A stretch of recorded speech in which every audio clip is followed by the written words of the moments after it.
The Great Hall of the Galactic Council had seen many strange things in 3,000 years. Wars had been stopped here, peace treaties signed, trade routes opened between species that had never met before. But nothing like this had ever happened. Council. Speaker Veltar looked at the screens showing empty space. Empty except for one thing. A ship. A single ship that should not exist. How big did you say it was? Veltar asked the scanner operator. 12 kilometers long, 4 kilometers wide. Mass readings are impossible, Speaker. Our computers keep giving different numbers. Veltar's tentacles twitched. In 3,000 years of galactic peace, no species had built ships larger than 2 kilometers. There was no need. The galaxy was at peace. Trade ships were small and fast. Military ships were even smaller because no one fought anymore. What species built it? Asked Counselor Zixron, from the crystal throne that held her gaseous form. Unknown, Speaker. The hull material doesn't match any known metal or composite. The energy signature is unlike anything in our databases. Around the Great Hall, representatives from 12 different species stirred uneasily. The Vorthak delegation rustled their feathers. The Nexari crystals chimed softly in distress. Even the peaceful Melonian traders had stopped their constant humming. Have we tried to contact them? Veltar asked. Yes, Speaker. All frequencies, all known languages, mathematical sequences, music, light patterns, everything we can think of. The scanner operator paused. They don't answer. The ship had appeared 3 days ago at the edge of Council space. No hyperspace signature, no warp trail, no fold space distortion. It had simply arrived, as if it had always been there, and reality had just noticed. What do they want? Whispered Counselor Thrain, her insect wings buzzing with nervousness. That's what scares me, Veltar said quietly. They're not doing anything. They're just waiting. Captain Minho Kim stood on the bridge of the Indomitable and watched the stars. He had been watching them for 3 days now. Waiting. His crew was getting restless, but Minho had learned patience long ago. Sometimes the best way to learn about someone was to see what they did when they thought you weren't looking. Captain, said Dr. Una Park from her science station. I'm picking up increased transmissions from the inner systems. Lots of ship movements, too. Minho nodded. They're scared. Good. Fear makes people think before they act. Should we answer their calls? Asked Engineer Jae-hyun Lee from his position near the engine controls. Not yet. Let them wonder a little longer. I want to see how they handle the unknown. The bridge was quiet, except for the soft hum of systems that ran on principles the galaxy had never seen. The Indomitable was a test ship, the first of its kind, built with technology that humans had developed in secret for 200 years while they watched the galaxy from the shadows. Captain, Una said, checking her readings. Again. I'm seeing some interesting patterns in their communications. They're trying everything they can think of to talk to us. Math, music, pictures, even smells. Anything aggressive? No, sir. They seem polite, like they're trying not to offend us. Minho smiled. That told him a lot. In human space, an unknown. Ship this size would have been met with weapons charged and shields up. These people were trying to be nice to something that could destroy them. How many ships are moving toward us? He asked. Jae-hyun checked his sensors. 17 so far. All small. Biggest one is maybe half a kilometer. They're keeping their distance, though. About 10 light minutes out. Weapons? Basic energy beams, kinetic projectiles, nothing that could scratch our paint. Minho walked to the main view screen and stared out at the dark between stars. Somewhere out there, an entire galactic civilization was trying to figure out what to do about him. He had read the reports. 12 species. 3,000 years of peace. No major wars. No conflicts larger than trade disputes. It was almost unbelievable. Humans had been spacefaring for only 400 years and had fought 3 interstellar wars in that time. Not because they wanted to, but because conflict was how problems got solved when talking failed. Dr. Park, he said without turning around. What's your analysis of their ship designs? Una pulled up her data. Interesting, Captain. All their ships are built for efficiency, not combat. Thin hulls, minimal shielding, engines designed for cargo capacity rather than speed or maneuverability. Even their military vessels look more like heavily armed cargo ships than true warships. No dedicated fighters, no fast attack craft. None that I can see. Everything is big and slow and careful. Minho turned that over in his mind. It fit with what they had observed from the edge of the galaxy for the past 50 years. These people had forgotten how to fight. Maybe they had never learned. "Captain," Jae-hyun said suddenly, "new contacts, bigger ships this time, and they're accelerating toward us." "How many?" 64 ships. Still small by our standards, but they look more military. Better armor, more weapons. Time to intercept? 18 hours at current speed. Minho nodded. The waiting was over. Time to see what these peaceful people did when they felt threatened. "Open a channel," he said. "All frequencies. Make sure everyone can hear this." The communication array hummed to life. Across the galaxy, billions of beings would hear these words. "This is Captain Minho Kim of the Earth vessel Indomitable. We come in peace, but we will not be ignored. We seek an audience with the Galactic Council. We have much to discuss." He cut the transmission and waited. The response came within minutes. Dozens of voices speaking different languages, all asking the same questions. Who were they? Where did they come from? What did they want? "Dr. Park, start learning their languages. I want to be able to talk to them properly when we meet." "Already working on it, Captain. Their basic mathematical concepts are similar to ours. I should have translation protocols ready within a few hours." "Good. Jae-hyun, prepare the shuttle. We're going to pay them a visit." "Sir, the shuttle's stealth systems haven't been tested against their sensors. Then we'll learn something new. Besides," Minho smiled, "I doubt they'll be expecting a ship that can phase through their shields." The Galactic Council chamber was in chaos. No one could agree on what to do. Some wanted to flee. Others wanted to fight. A few brave souls suggested, "Trying to negotiate! We don't even know what they are!" shouted Counselor Bricks, his rocky hide glowing with stress phosphorescence. "They could be anything!" "They said they come in peace," Counselor Thrain pointed out. "So did the plague ships of the ancient wars," Bricks shot back, "before they sterilized 3 star systems." "That was 4,000 years ago," Veltar said firmly. "We've grown beyond such things." "Have we? Or have we just been lucky that nothing dangerous has found us?" The argument might have continued for hours, but it was interrupted by an impossible sight. A small ship appeared in the center of the chamber, not flew in, not beamed in, just appeared, as if it had always been there.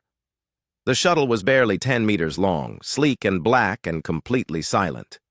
It settled gently on the chamber floor, while security alarms screamed and guards rushed forward with weapons drawn. A hatch opened. 3 figures stepped out. They looked almost familiar. 2 arms, 2 legs, 1 head. But something was wrong. The way they moved, the way they held themselves, like predators pretending to be prey. The one in front stepped forward and spoke in perfect council standard, his voice calm and confident. "I am Captain Minho Kim. We need to talk." The security guards had never pointed weapons at anyone before. For 3,000 years, the Galactic Council chambers had been a place of peace. No one brought weapons here. No one needed to. But now they stood in a circle around 3 strange beings, energy rifles charged and ready, while alarms screamed overhead. Captain Minho Kim looked around at the pointed weapons and smiled. It was not a nice smile. "You can put those down," he said calmly. "If we wanted to hurt you, you would already be dead." Speaker Veltar made a gesture with his tentacles. The guards lowered their weapons but stayed ready. The alarms stopped screaming, leaving only the sound of nervous breathing from 12 different species. "How did you get in here?" Veltar asked. "Our shields are the strongest in the galaxy. Our sensors watch everything." "Your shields are designed to stop ships," said the woman beside Captain Kim. She was tall and moved like water, smooth and controlled. "They don't stop what they can't see." "I am Dr. Yuna Park," she continued. "This is Engineer Jae-hyun Lee. We are representatives of humanity." "Humanity," repeated Counselor Zixron, her gaseous form shimmering in its crystal container. "We have never heard of your species." "That was intentional," Captain Kim said. "We've been watching you for 50 years, learning about you, deciding if we wanted to make contact." The council chamber fell silent. 50 years of watching, learning. These humans had been studying them like specimens in a laboratory. "What do you want?" asked Counselor Thrain, her insect wings buzzing with nervousness. Captain Kim walked to the center of the chamber. His movements were controlled, efficient, like a machine built for war but trying to be polite. "We want to join your council," he said simply. The silence stretched longer this time. Finally, Veltar spoke. "The process of joining the council takes decades. There are tests, evaluations, cultural exchanges. We must ensure that new species are compatible with galactic civilization." "How long?" Captain Kim asked. "The shortest integration ever completed took 43 years. Most take longer." Captain Kim nodded slowly. "That's a problem." "Why?" "Because we don't have 43 years. And neither do you." Before anyone could ask what he meant, new alarms started ringing. Different alarms, military alarms. A security officer rushed into the chamber. "Speaker Veltar, fleet sensors are detecting massive hyperspace signatures. Ships are arriving at the edge of the system." "How many ships?" Veltar asked. We don't know, sir. The signatures are too big for our computers to count properly." Captain Kim checked a device on his wrist. That would be Admiral Kyung-ho Bae with the Second Fleet. Right on time. "You brought a fleet?" Counselor Brix's rock hide glowed brighter with stress. "Of course we brought a fleet. Did you think we'd come alone to meet an unknown civilization?" Captain Kim seemed genuinely surprised. "That would be foolish." Dr. Park stepped forward. "May I explain something about human psychology?" She didn't wait for permission. "Humans are careful. When we meet someone new, we prepare for the best outcome but plan for the worst. Your species broadcasts peace and cooperation. That's wonderful. But we've learned not to trust first impressions." "You think we're lying?" Thrain asked. "No," Dr. Park said. "We think you're naive." The word hit the chamber like a physical blow. Naive. In 3,000 years of galactic civilization, no one had ever called the council naive. "Let me show you something," Dr. Park continued. She activated a holographic display that appeared in the air above them. It showed the council, space from above, a three-dimensional map with stars and planets marked in different colors. "This is your territory. 12 species spread across 400 star systems. Rich planets, good trade routes, peaceful borders." She paused. "No defenses." "We don't need defenses," Veltar said. "We're at peace. With each other, yes. But what about with everyone else?" The map changed. New colors appeared beyond the borders of council space, dozens of them, hundreds. "There are over 3,000 intelligent species in this galaxy," Dr. Park said. "You know 12 of them. What about the other 2,988? "They're too far away," Counselor Zixron said. "Space is vast. Contact is difficult." "Not anymore." Engineer Jae-hyun Lee spoke for the first time. His voice was quiet but carried clearly through the chamber. "Technology advances. Ships get faster, weapons get stronger, distance stops being protection." "Are you threatening us?" Counselor Brix asked, his hide now glowing bright red. "No," Captain Kim said. "We're warning you. Something is coming. Something that makes our fleet look like a pleasure cruise." He activated his own display. This one showed the galaxy from the side, a great spiral of stars. At the very edge, moving slowly but steadily inward, was a dark mass. "We call them the Devourers. They're not like you, not like us. They don't want to trade or talk or make peace. They want to consume everything in their path." "How do you know about them?" Veltar asked.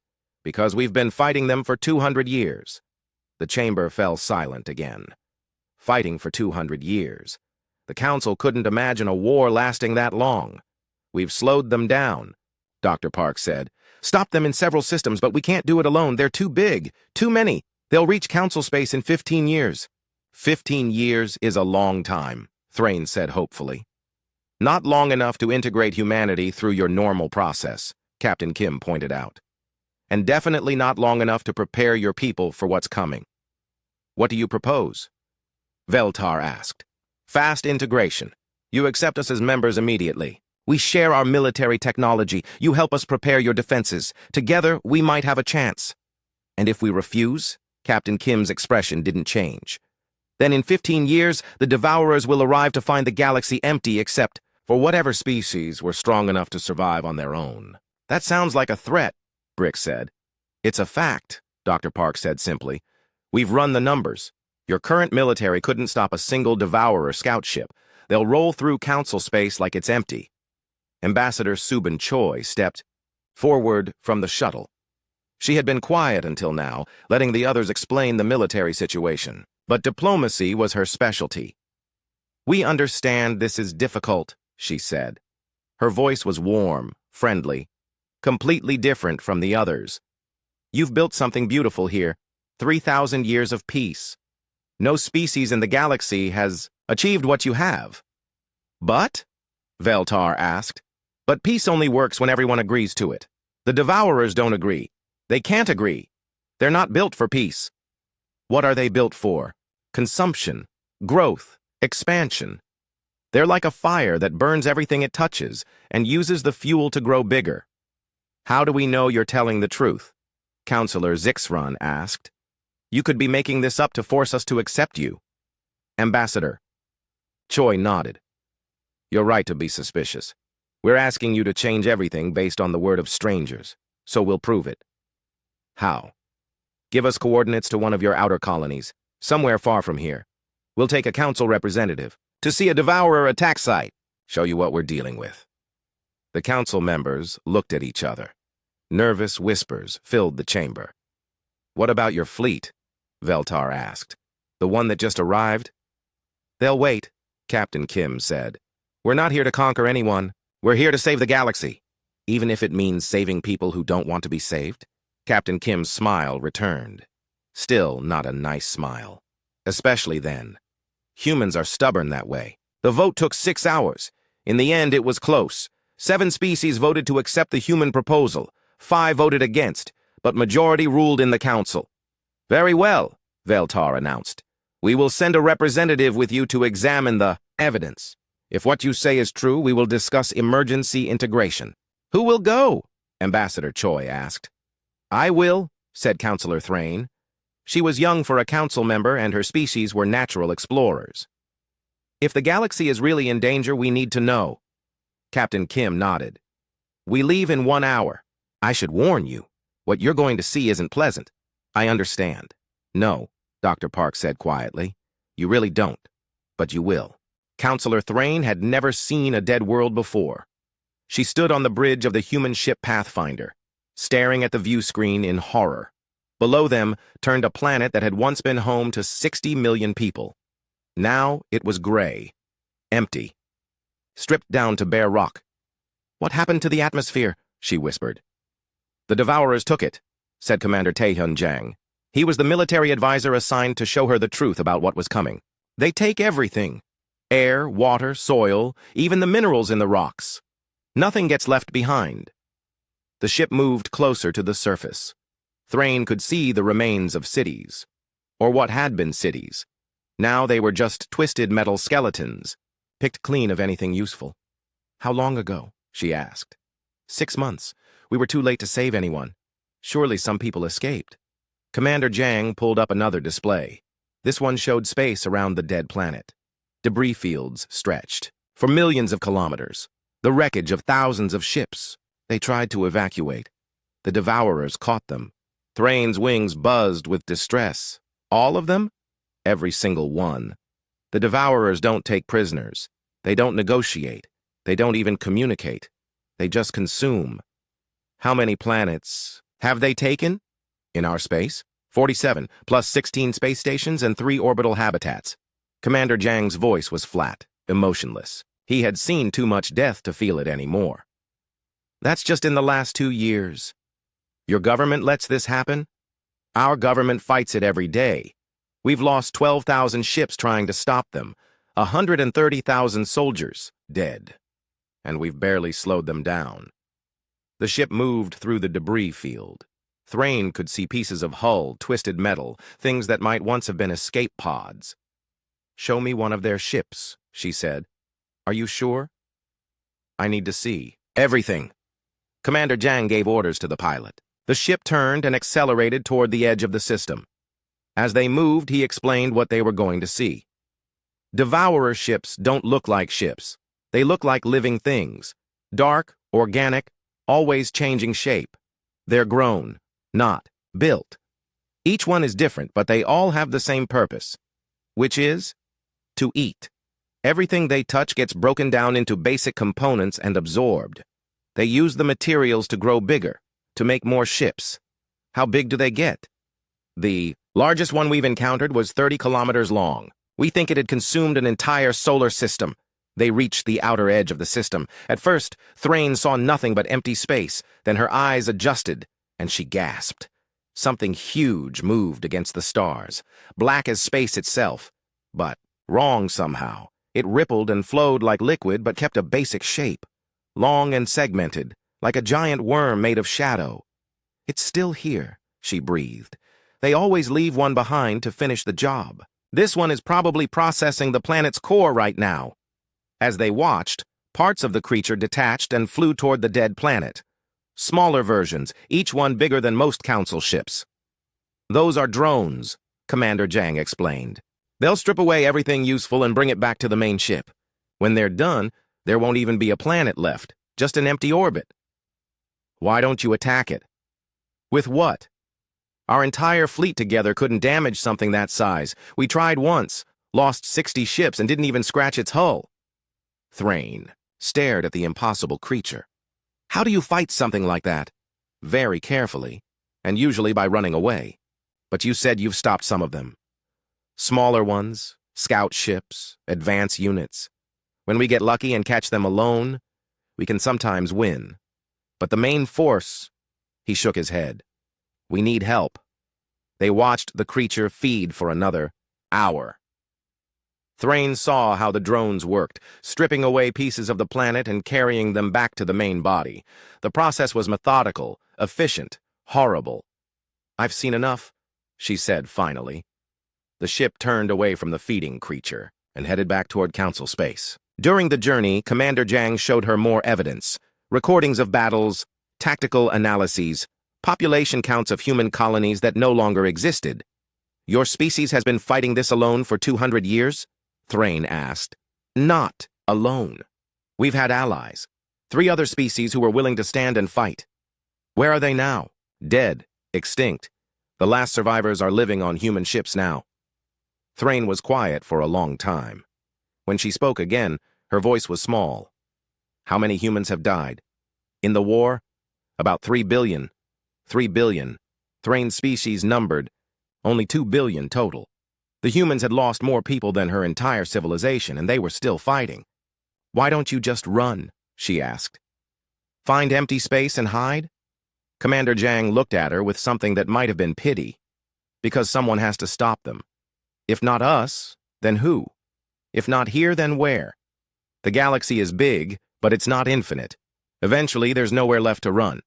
When they arrived back at the Council station, Thrain went straight to the emergency session that had been called to hear her report. The chamber was packed, not just the Council members, but representatives from every major government in Council space. She stood at the center of the room and tried to find words for what she had seen. "It's all true," she said simply. "Everything the humans told us. The Devourers are real. They're coming, and we are not ready." "How long do we have?" asked Speaker Veltar. 15 years if we're lucky, maybe less." "What do they want from us?" asked Councillor Brix. "Everything. Our worlds, our people, our ships, our civilization. They want to eat it all." "Can they be reasoned with?" "No. They're not intelligent in any way we understand. They're more like a natural disaster.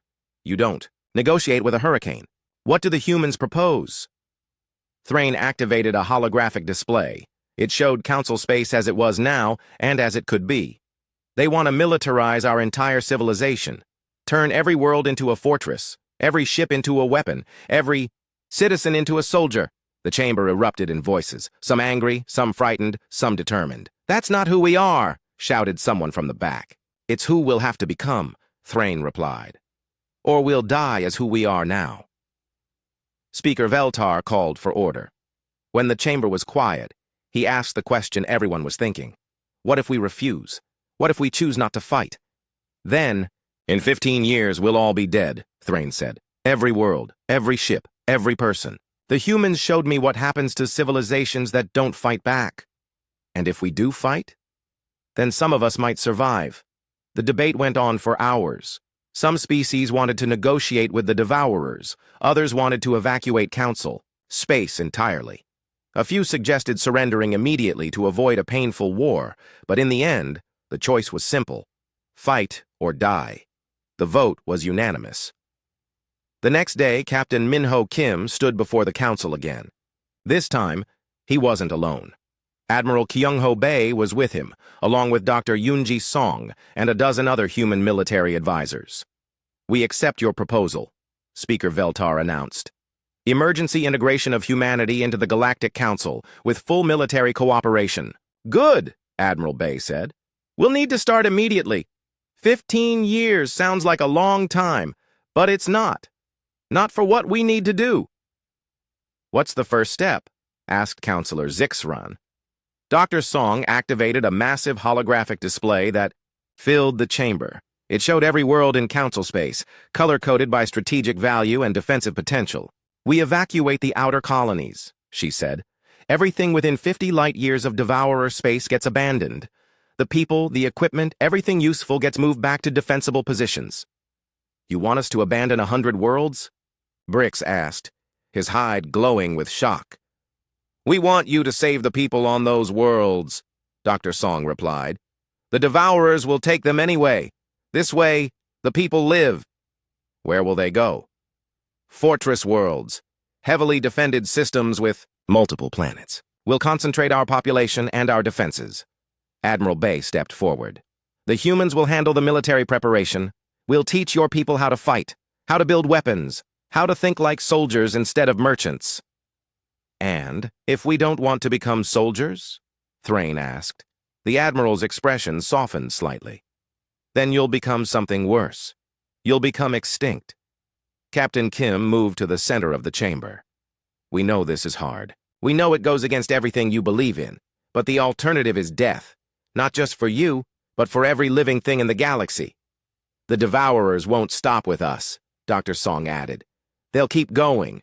System by system, species by species, until there's nothing left but empty space. Speaker Veltar looked around the chamber at the representatives of 12 species, 12 civilizations that had lived in peace for 3,000 years. In a few hours, all of that would change. Very well, he said. Begin the preparations. May the ancestors forgive us for what we're about to become. Captain Kim nodded grimly. They will, and they'll thank you for staying alive. Dr. Yuna Park had spent 10 years studying alien species, but she had never expected to study her allies. She stood in her laboratory aboard the research station Deep Thought, looking at displays full of data about the 12 council species. The data was fascinating and terrifying. General Do-Yun Woo is here to see you, her assistant announced. The general entered the lab like he owned it. He was a big man with scars on his hands and a look in his eyes that said he had seen too. Much war, but he was also smart. That's why he ran human military intelligence. What have you found, Doctor? He asked without greeting. Something that changes everything, Yuna replied. She activated the main display. I've been analyzing the psychological profiles of all council species, their history, their biology, their evolution, and they're all prey species, General. Every single one. General Wu stared at the display.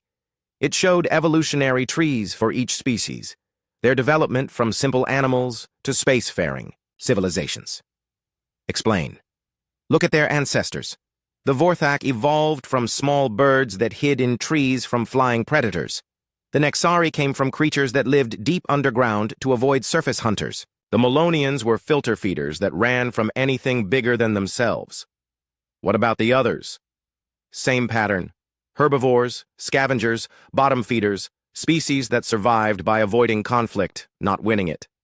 General Wu walked closer. to the display. How is that possible?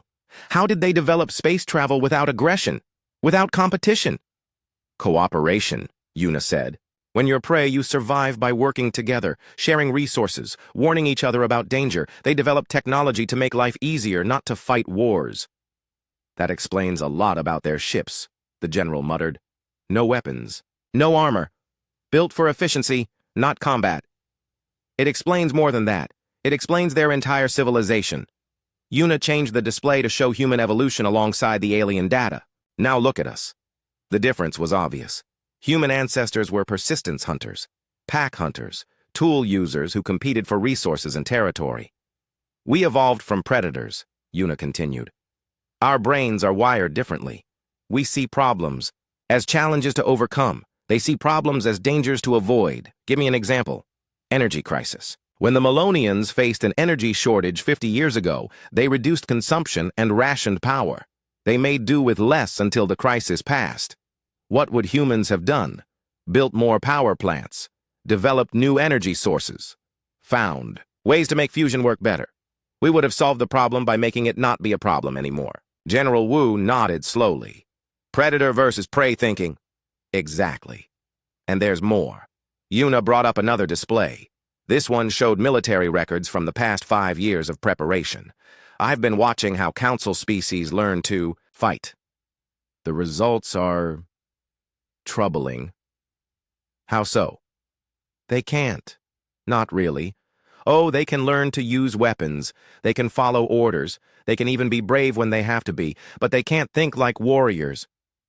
Explain. Last month I watched a Vorthak training unit face a simulated devourer attack. They followed their orders perfectly, used cover, concentrated fire, did everything they were taught.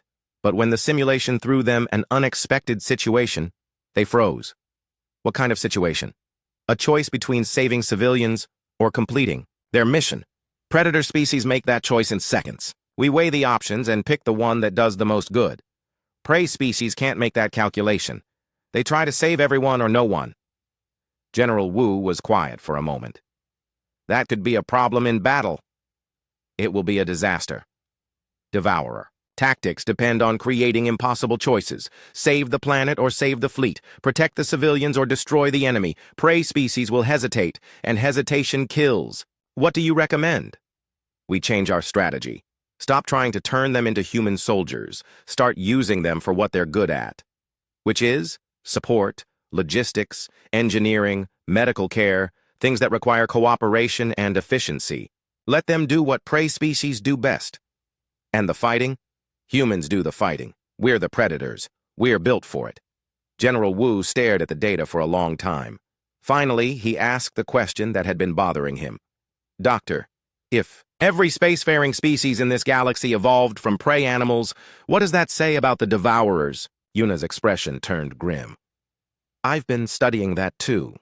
She brought up a new display. This one showed biological samples recovered from devourer ships. The data was incomplete, but patterns were emerging. The devourers aren't like Council species. They're not like us either. They're something new. New how? Artificially enhanced, genetically modified, cybernetically augmented. They started as some kind of natural predator, but they've been changed, improved, made into the perfect consuming organism. By who? That's the scary question, General. The devourers show signs of technology far beyond anything we've seen. Bioengineering that shouldn't be possible. Control systems that work on quantum levels. Someone made them into what they are. Someone like us? Someone like us, but much more advanced, and probably much more ruthless. General Wu processed this information. How much more advanced? Remember the human ship that first contacted the Council? The Indomitable? Of course. According to my analysis, whoever made the Devourers has technology that makes our best ships look like stone axes. Then how are we supposed to fight them? Yuna smiled for the first time in their conversation. The same way our ancestors fought. Much larger predators. We use our brains. We work together.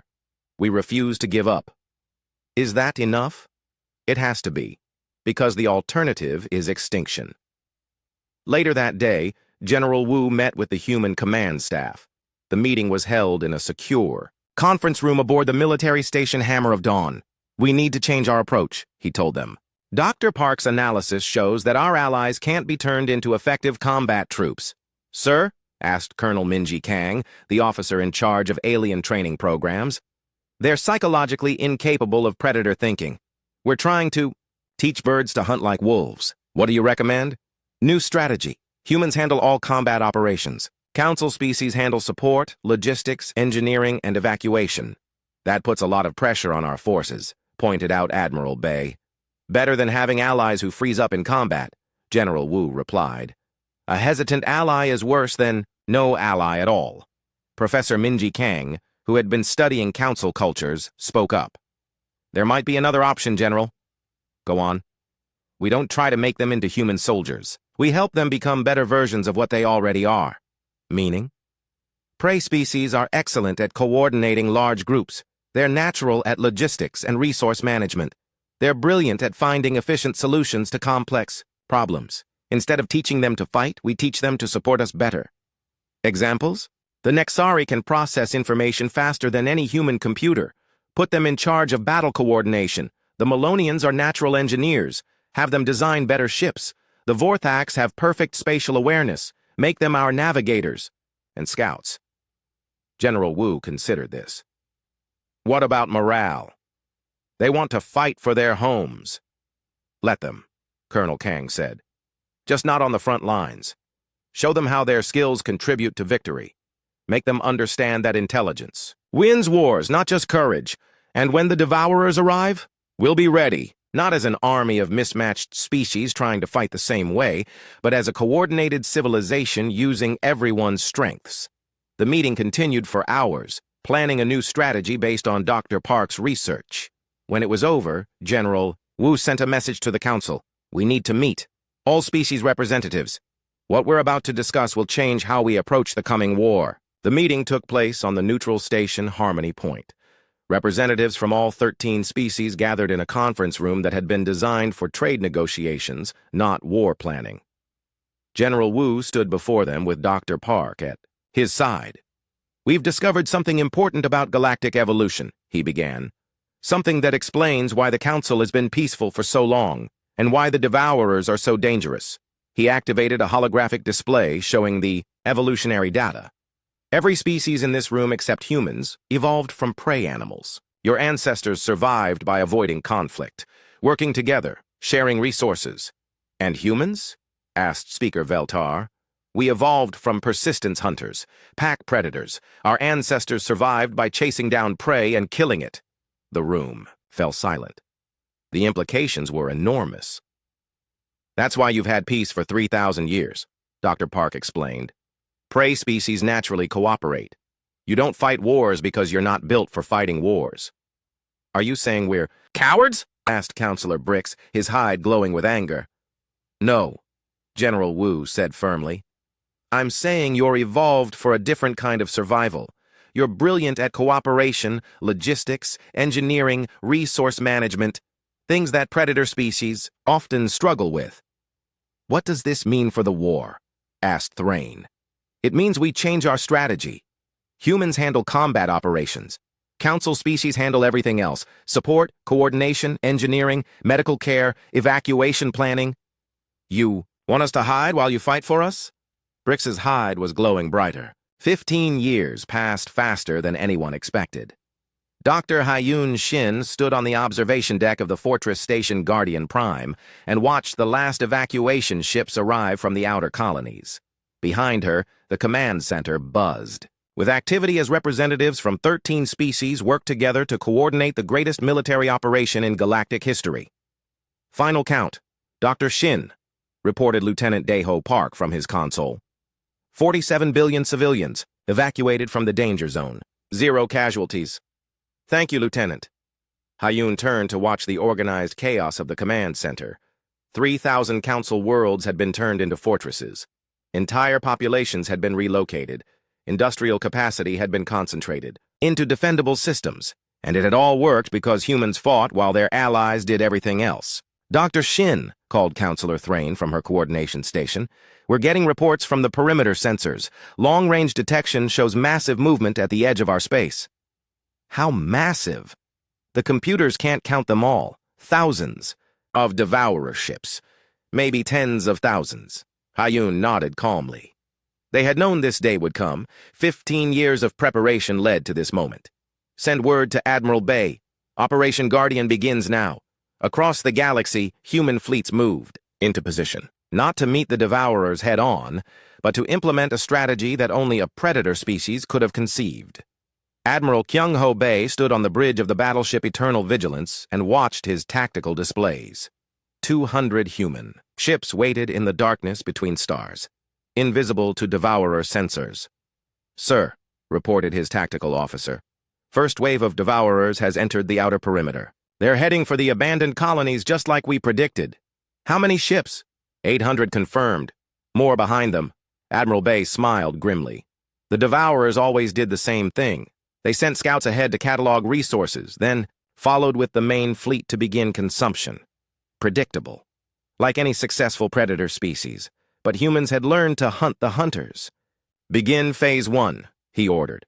The first wave of devourers reached the abandoned colony of New Haven and found exactly what they expected. Empty cities, abandoned infrastructure, resources waiting to be consumed. What they didn't expect was for the planet to explode.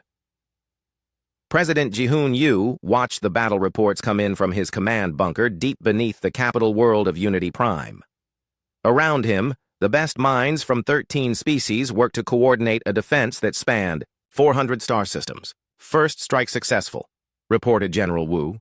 47 devourer ships destroyed when New Haven detonated. The planet was completely booby-trapped. "Their response?"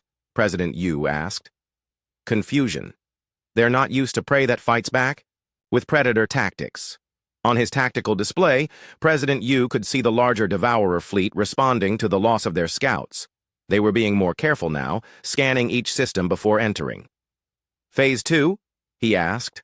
"Already in motion, sir." The main devourer fleet was cautious as it approached the Kepler system.